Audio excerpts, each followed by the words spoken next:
La gran figura de Agustín Espinosa y un viaje hacia 1934 por un único motivo: Crimen, una novela para la historia del género surrealista en España de uno de los escritores más relevantes del siglo XX y gran exponente de la literatura canaria. Bueno, yo creo que era un escritor muy vanguardista, muy en la moda.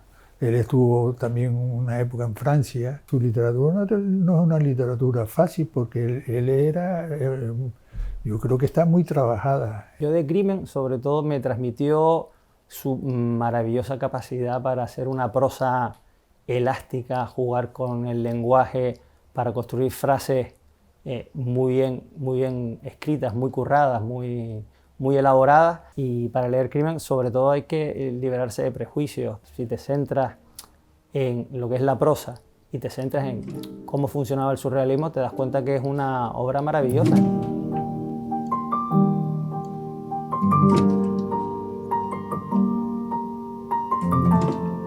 En el imponente y cargado de historia edificio del Colegio de Abogados de Las Palmas de Gran Canaria nos recibe Joaquín Espinosa, hijo de Agustín, que durante 20 años fue decano de este elegante lugar, uno de los pocos espacios con esencia en la histórica Vegueta. Acompañado de su hijo y con sus 86 años tan bien llevados, por cierto, nos encontramos frente a frente con el legado de un escritor que fue un símbolo importante del terror que se implantó antes de que empezara la guerra. Porque mi padre no era político, era un escritor que escribía sus cosas y no estaba afiliado a ningún partido. La libertad es la misma. La derecha siempre trata de ir contra lo que no le gusta. No le valió de nada. No le valió de nada porque terminaron quitándole la cátedra. El hombre que compartió estudios en Granada junto a Federico García Lorca o Rafael Alberti, la persona que con su irreverente pluma irritó a la falange hasta tal punto de que fue amedrentado por el régimen hasta que falleció a sus 42 años, todavía con el susto en el cuerpo. Junto a su primer hijo Joaquín Espinosa y su nieto también con el mismo nombre, hablamos sobre la novela más seria del surrealismo en nuestro país.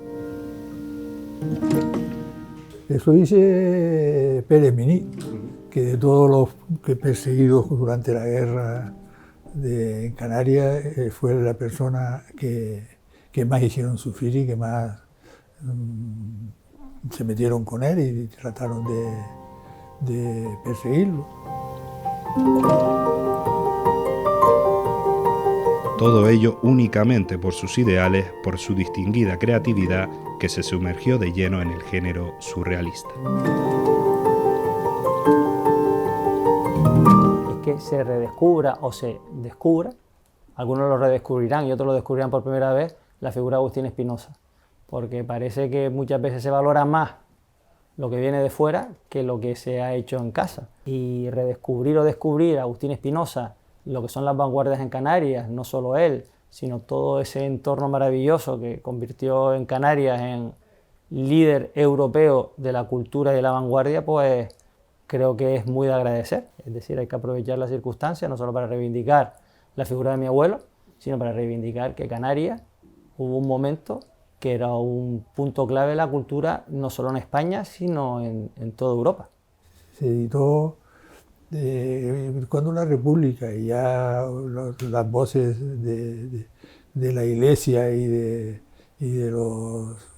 la derecha ya se metieron con Crimen y tratando de prohibirla que estuvieran las librerías. Mi abuela siempre me contaba que mi abuelo era tremendamente extrovertido, que era muy risueño, que era muy vivaracho. Me acuerdo que decía que después también en casa era una persona mucho más tranquila, que parecía tener una doble personalidad. Porque era muy pequeño cuando murió, 5 años, pero yo lo recuerdo como una persona cariñosa, pero recta. Mi madre estaba embarazada, con un niño de 1 año, y embarazada, y el marido muy grave. Y entonces pues me llevaron a la clínica para despedirme de él.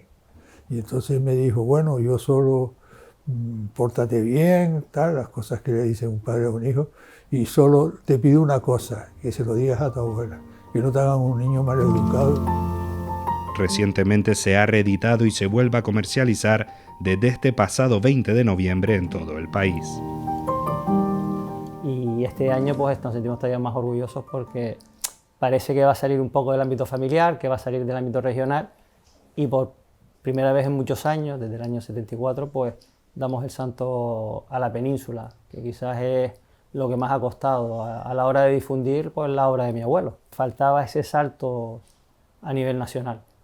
Resulta paradójico que una persona que publicó muchísimo en Gaceta Literaria, como decía mi padre, que fue muy reconocido por la crítica y por sus compañeros en esa época, pues figure como una persona casi olvidada. Supongo que habrá gente que se seguirá escandalizando, porque Crimen es una novela muy surrealista y bastante dura, ¿no? Pero yo creo que sí, que podría verlo, porque Crimen lo escribió antes de las persecuciones, por supuesto, ¿no? Como estamos hablando. Entonces, la novela no tiene por qué influirle en eso, pero yo creo que va a levantar apoyo seguramente de mucha gente. Crimen, una auténtica obra de arte que hizo de su autor un símbolo importante del terror implantado en aquella época hacia los intelectuales vanguardistas. Yo creo que empezó fuerte con el surrealismo cuando se hizo la exposición internacional en Tenerife. Y entonces coge una época en que él escribía en Gaceta Literaria. Gaceta Literaria era una revista de Madrid en la que escribían pues casi todos los poetas y escritores de esa época. Tengo fotos en las que está, por ejemplo, con Rafael Alberti, al mismo tiempo Eugenio Montes. Era de todas las idiosincrasias, fuera de derecha, fuera de izquierda, escribían en Gaceta Literaria. Y después, aquí, cuando apareció Gaceta de Arte, que ha sido la gran revista que hubo en Canarias, pues él fue uno de los principales valedores de Gaceta de Arte. Imaginémonos en una época que no es la actual, no tiene los recursos que tenían actualmente, pues el hecho de haber conseguido que muchos de sus alumnos se decantaran por estudiar lengua y literatura, pues dice mucho a favor de su capacidad docente. Esta es la historia de aquel niño al que con 13 años le fue diagnosticada una úlcera y encamado no paró de leer. En el tiempo sus recuerdos, los de su hijo y su nieto, y que con orgullo pasean su herencia literaria que nunca jamás quedará olvidada. Para la gente que es un poco vanguardista y tal, va a tener éxito. Para la gente que en esta época tan feminista, y eso no sé lo que va a pasar. Es una pena, porque me hubiese gustado conocerlo, me hubiese gustado. Nuestra familia, yo creo que fue una familia sí perseguida por el régimen.